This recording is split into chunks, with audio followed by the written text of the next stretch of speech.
he's like, if you hold a pen out, now if I hold this out in front of me and I look at the camera, I see two of these. If I look at this, I'll see two cameras. That's how your eyes are supposed to work. Now in this sport, everybody has different vision. We have a lot of players that have one blind eye or one lazy eye, but most of us, 80% of us at least, are using both eyes to aim a shot. Now even if you have a dominant eye, the other eye is still involved in the shot. In the past, the most common piece of advice we've received is find which eye is dominant, and then, in my case, it's my left, place the stick more under that eye. And I gave that advice myself a lot, but I'm not much of a fence sitter, but in this case I have to be, because I've seen that advice work, and then I've seen it not work, and it's equal. So I don't know if it's like a placebo effect when they say, oh yeah, put it under your dominant eye and that works. Because I'm left eye dominant and I like to hold the stick a little bit to my right. So it works and it doesn't work. What I'm going to teach you to do is find a picture that is probably going to look wrong to you. When I get you lined up in the center of that cue ball, it's probably going to look like you're off to the left or the right. But a little third eye is going to demand that you're in the center. So I can fix that. Right now, you could still be lined up on this ball to miss it. You could be lined up to the left or the right. We're going to have to search to find the wrong picture that works. Then we're going to retrain your eyes to see that that's the proper picture. Now, a lot of players with the blind eye and the lazy eye are extremely dominant eyes. They don't have this problem. That's why some players with one blind eye are some of the best shot makers we ever seen. One eye, one message, and it's usually correct, okay? So this is geared towards players that are using two eyes to aim all their shots. Now once again, let me show you how. Floor number one, the player is lined up left of center. Their eyes believe the Q-tip is in the center of the ball. Now, what happens with every single player I've ever trained, when they're initially lined up wrong, they make a stroke correction, and it goes in the opposite direction. They're on the left, they have no intentions of steering their stroke, but when they hit it, they steer to the right in the needed direction. It's like the subconscious knows they're off, but the eyes don't. And it happens every single time. It's no coincidence. I've never found a player lined up to one side that didn't steer their stroke. And on the other hand, find players that are lined up straight initially, they never steer it left or right. They stay there and they hit it dead straight. So I have to teach you to find the center here, get your aim there, then we're going to groove the stroke. What we have here is one of the most common pieces of advice that we as pool players have received when it comes to straightening out our stroke or hitting center ball. You're supposed to take a striped ball and try to keep the stroke and the stripe straight up and down the table. Really makes sense. I've given that advice myself, but I'm here to tell you that it's just not enough advice anymore, because I've had students that can do this perfectly, back and forth, back and forth. Then when I switch them to like a long straight-in shot with a plain white cue ball that doesn't have any additional markings, an object ball in a pocket, their sighting flaws come right back. So it's a different shot.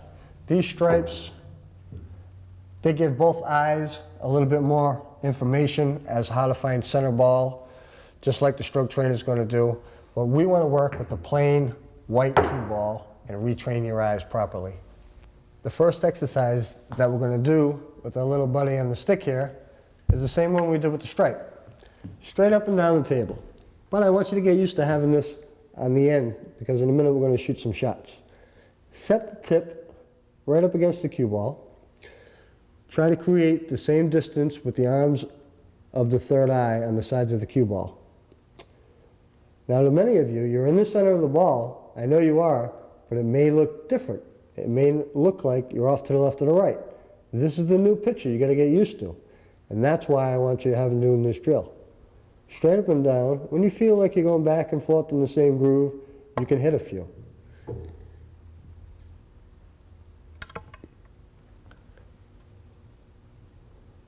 Just want you to get used to straight up and down, looking at the new picture. If you do start to feel really good about it, you want to test yourself, you can add some speed, because that's when all the flaws show up again. Either center ball or below center, and start hitting them pretty. See, you don't want to keep the stick in there either. That was pretty good. If you can hit it that firm and stay that close to center, you're off on the right track. Now we're going to move into the most practical application for our new stroke trainer. We're going to shoot a lot of straight-in shots. And in this video, I'm going to use all straight-in shots because that's when it's easiest to spot consistent flaws. When I'm giving a lesson, it's easy for me to line up a player with a straight-in shot and tell whether they're off to one side, whether they're going to make the ball or not. If I set up an angled shot, it's very difficult for me to judge whether that aim is accurate. So in this video, we're using all straight-in shots. And for some reason, everybody thinks straight-in shots are the only ones they have problems with, or they think it's an easy shot. This is not true. I don't know why. I think it's just because we have a label saying, man, I was straight in, I should have made that. Well, it's not any easier than any other shot. And any flaws you have on straight-in shots, they carry over to all your other shots. So don't be mistaken. We're just using this because it's easier to spot your flaws. Like I said, we're going to start off with some simple, or what appears to be simple. Your eyes may be looking a little cockeyed right now. I just want you to set up simple, straight-in stop shots. Get used to keeping your stroke straight, looking at the picture. Shooting this close, they'll probably look correct. But what we're going to do is we're going to gradually move back. A lot of stop shots. Get used to the picture, looking at the center of the cue ball, the line of aim, and get the stroke going back and forth. I don't mind if you spend a lot of time just stroking, just right here. Get used to this motion. And then when you hit it, just keep your backhand soft. Don't do any steering. You'll be able to hear the plastic forks. Many of you are hitting the cue ball with the plastic forks.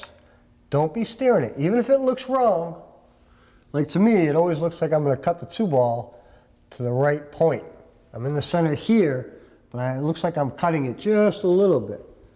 But I've learned, just stay there, and that's when I get a solid cue ball.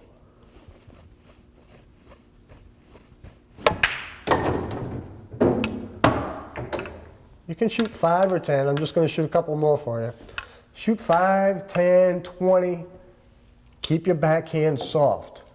Look at the new picture. Do your absolute best not to do any of the steering because you're going to rattle that in there. Like I said, we're looking for a new picture, one that gives you a solid hit and good effects, good outcome. And once you're down here, just train your stroke. Back and forth. If you can go back and forth without hitting the cue ball, you're off to a good start. Notice no left and right on the cue ball. When you start getting a little more confident, you can back up. And if you want to add a little speed and test yourself and be cocky, that's fine. Just don't go for it all in one swing. Work the stroke as long as you can, even if it looks good. Stay there until you know that you're not going to miss. A lot of stop shots till you get used to this motion. Don't worry, I'm going to get you in stroke.